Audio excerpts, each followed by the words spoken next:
Who has the juice? NBA a dish. Starting out with MVP talk. SGA with it. Man inks a 50-point outing again. His MVP campaign, Sean, it continues to get more decorated. To your credit, you were way more on it way earlier than me. This is 9 times he's inked 40 points. 4 times he's inked 50 points. He's first in win shares. I got to give you your flowers. All 50-point games, all 4, are post-January 1st. So they've been in the last, 60 days, 2 months. He's been unbelievable. The team just wins. Yeah, SGA. He's also third in individual defensive rating. Got to shout that out. He also does he lead the league in scoring? And he leads the league in scoring, without question. I'm pretty sure he leads the league in scoring, or he's 1 or 2. He's right there. Yep. Pretty sure he leads the league in scoring. At number 1, he's putting up 33.5, 34 points a game.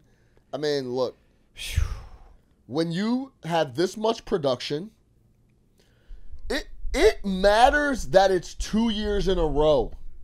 You think he's off a snub?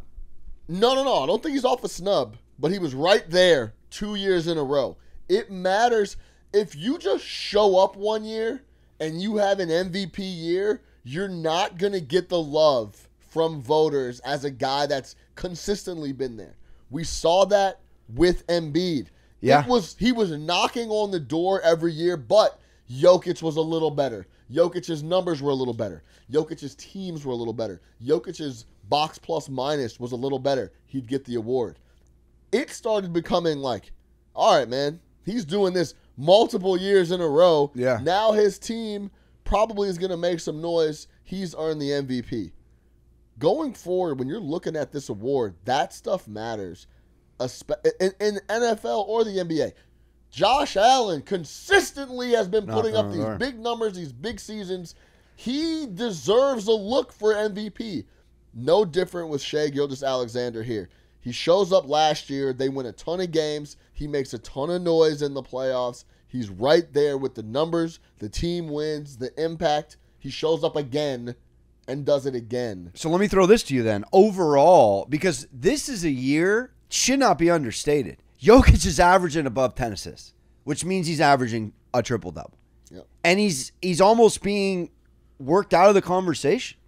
It's not. He's so not where does worked this, out of the conversation? Well, it's SGA's running away with it. And I didn't really want to sit there and go, this guy's averaging triple-double. So it's twofold. Where does SGA rank on this MVP? Maybe we can call it last 10, last 20 of how impressive this is overall. And then where are we just on the triple-double?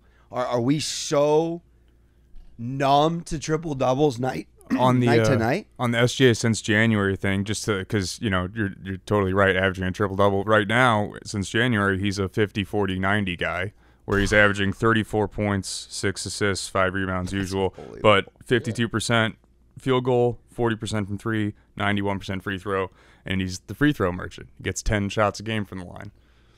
It's unbelievable.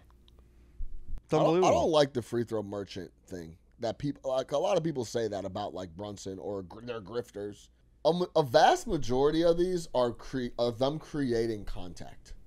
Jimmy Butler is a genius at creating contact and putting you in compromising positions where you're gonna foul me, I'm gonna go to the line. Yeah. They didn't just stumble that way. He put you in a position. Jalen Brunson puts you in a position where you're out of position, and he's creating contact, and what do you know? I'm going to the line. So, for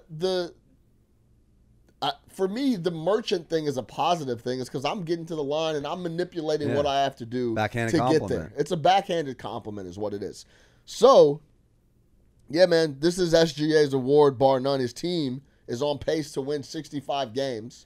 Does this award mean another notch of the MVP awards narrative-wise if they go out and they win something? If he just wins the award but they get knocked out in the second round, does it not mean as much to you? Does he need to complete the mission, or do you put this as an unbelievable one-on-one season? No, it's still an unbelievable. When you win the MVP, it puts you in a rare air. Well, NBA, a lot of guys, I feel like NBA, a lot of guys win the MVP and then they don't get slighted for what their team did that year. Whereas like in the NFL, Lamar won and they didn't win again. No, well, see, I disagree with you there because I think it gets to the point where it's like MVP, you've now accomplished that. The next thing is you better win in the playoffs and then win titles. But you don't think those go necessarily hand in hand in the same year? No, not necessarily because it's a regular season year. I think it just puts you in a different conversation. Lamar Jackson's in a different conversation because he's now won multiple MVPs, right? But he hasn't had the playoff success. So it's not. We don't care if you're competing for MVPs now. You need to compete for titles because you've already won that. You've already crossed it off the list. So SGA and his mission, it's like Jokic got the MVP, then he got the ring. Yeah. So you're saying it doesn't put added pressure on SGA this season for the Warriors to go out and win that like West. to super stamp it. My MVP. I'm talking out overall, just where this MVP ranks. If they win, if they don't. Man, you know what? I've never even thought about ranking MVPs. Like I don't even. Once you kind of maybe that's something that we could an exercise that we could do. Like ranking, producers threw us a great question over here. Where does it rank? Ranking MVP seasons. I mean, we can go recently. We can go in the triple double era. I mean, but when we're talking about MVPs, there's like how many guys have won them? 40. Like, there's not very many guys. So, like, for me, what's interesting is you win MVP. It's just like you're in a different era already. The Russell Westbrook thing when he averaged a triple-double was unheard of. Unheard of. So the scoring that James Harden was doing when he won MVP in Houston, they started changing the rules. Like, these are the type of things that, MVP seasons do. But I'm confident. There's 100% chance for me the Oklahoma City Thunder will be in the Western Conference Finals. 100%. Wow. There is a 90% chance for me that they're going to be in the finals. I have no doubts they're going to win the first two rounds of the playoffs in the West. So it's already going to be a very, very successful year. It has been. What do you think of being in such a fast-paced league with the Memphises of the world and the pace, and the MVP is a very methodical half-court lad. Yeah. He slows the game down. He's very Brunson-esque. He plays the game in his style. It's very interesting that the best player in the NBA this year isn't really playing stylistically like most of the NBA. Yeah, got to get it how you live. That's why you just stay true to yourself. I think that goes with any profession you're doing. This is how I play. This is how I do things. This is how I go about my business, and that's what SGA has done. He throughout his career. So speaking of SGA, what a year, by the way, for Podcast P as the guy that was traded. This is actually for SGA. Perfect. Shuts down the pod. It goes playoffless Sixers. It goes right with what we're saying. Shea posted this last night, and this is the caption. We got the same 24, but you boys are not like me. I don't back down when they turn up the heat. That's not likely. I'm in the gym, you're in the club, and that's nightly. Don't push me when I'm close to the edge because that's frightening. I was patiently waiting for my time, and now it might be. Bars from SGA. I'm pretty sure that's a 50 Cent lyric. Yeah, I was going to say, whose song is that? I'm pretty sure that's 50, but... How about Canada getting one back? It's just like, hey, man, I think he kind of feels... Drake down bad, but SGA picking him up. Picking him up on a back-to-back over here. Like, it's his time. So, he's been sensational, man. He'll win the MVP, deservedly so. And Jokic, just like a lot of other guys, will go down as putting together one of the best seasons to not win the MVP. But valid W for SGA for me. One thing about the NBA MVP that's interesting is every MVP is in the Hall of Fame except Derrick Rose, which is a more recent retiree, obviously, and different, one-off case. Yeah. But that's a sort of what happens when you win the MVP. You sort of put yourself in just a different stratosphere of ball player. You're different. Yeah. You're the alpha in a league top-heavy with alphas. You're that guy. So, yeah. I know you got something you want to get off your chest about the Mavericks. Yeah, let's just round out the topic of the NBA on a negative note, injuries. Kyrie goes down. Sabonis is dealing with a hammy. Not as serious. Embiid shut down for the year. So we got some stars banged up here. Any teams that have some stars out for the year or out indefinitely that could still, as a team, turn it around, make a run? No. Who do you have in mind? Like Philly? No.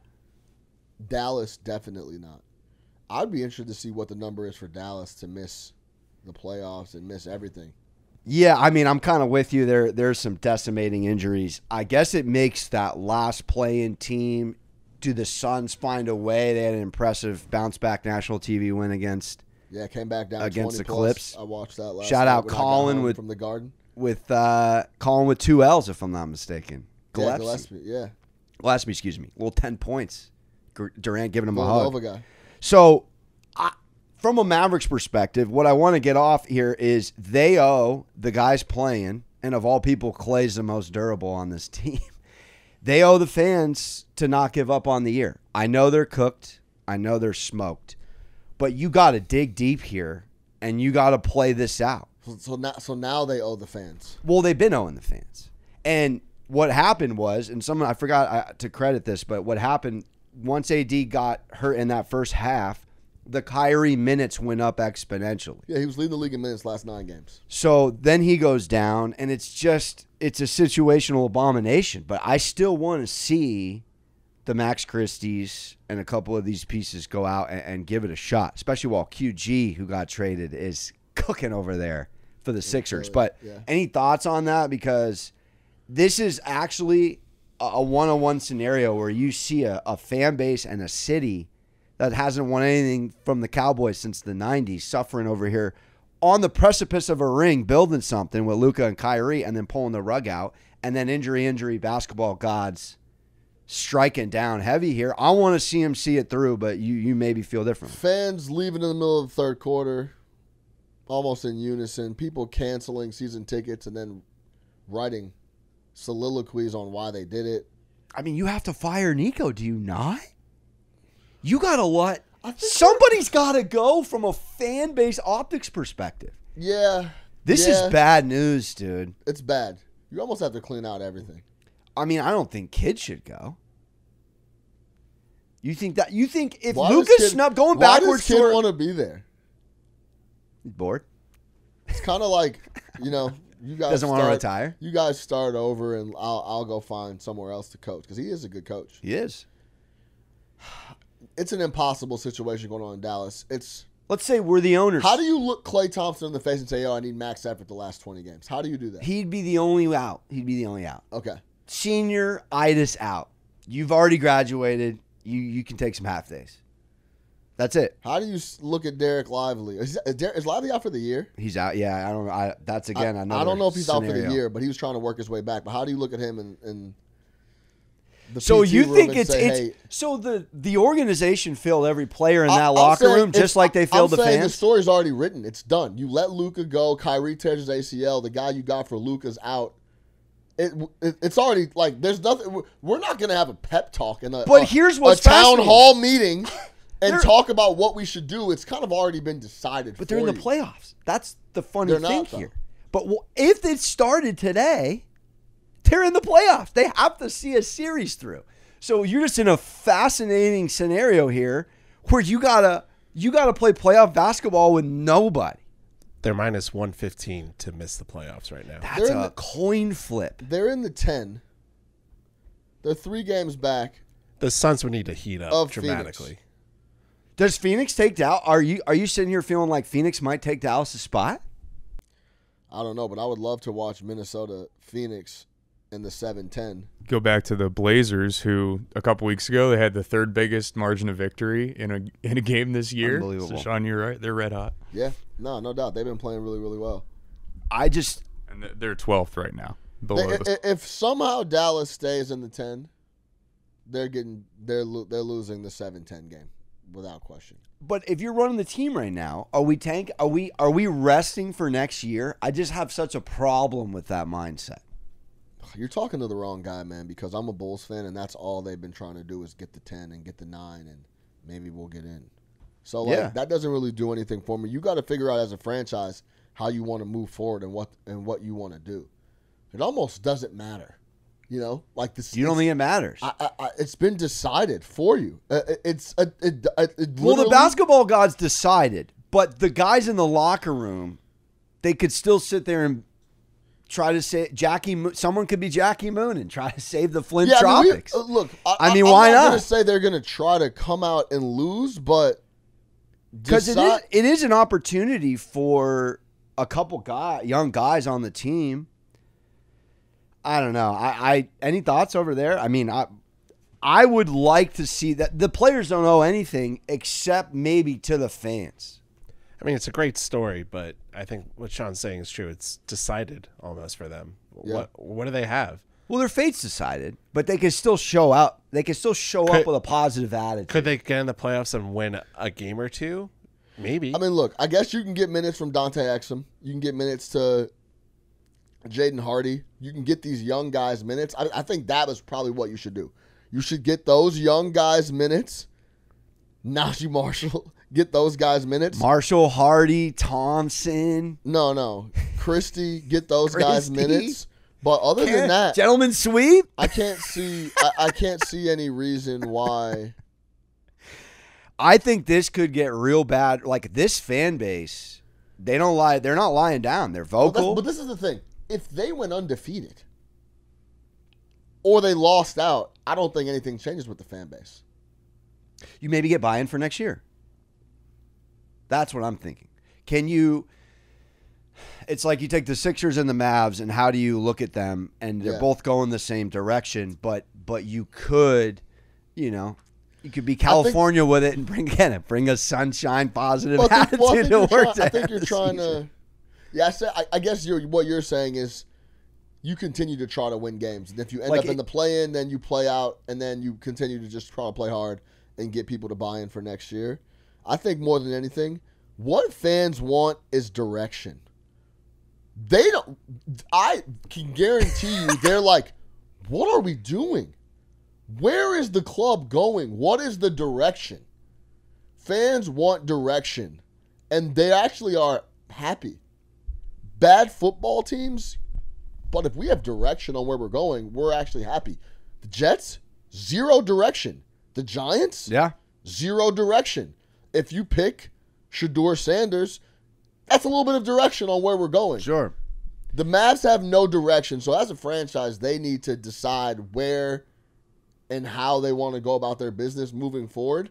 Is that potentially punting everything and packing up AD and moving him again in the offseason? Like, what direction are we going to go here? Because are you packing in it? To put a button on it, AD can maybe go, and you're sitting there in the playoffs today with a month of ball left and some change. AD's are you packing not coming back by himself to try to play in the 10-7. I just want you to answer the question. He's allowed to bow out, but if you're running the team, do you have a conversation with him and rally him for a gentleman's suite? Probably not. For what? No. Yeah, for momentum for next year. The answer is no. All right. This season's done. You get to the offseason and figure out how you want to go about your business. The only reason it would actually do them a service to miss the playoffs and get a head start and miss the play-in and get a head start on what they want to do going forward. It's such a moot conversation, but they're in the playoffs, so it's all alive now. They're in the playoffs. They're going to play in. They have to play national TV basketball in April at the moment. All right. That does it for talking SGA and some injuries around the NBA. Appreciate you guys watching the Juice Bar weekly. In the description below, go lock in, subscribe. Anywhere you find your audio podcast, the Juice Bar will be on there. iTunes, Spotify, across the board. Lock in. Tell a homie to tell a friend. The Juice Bar is live everywhere.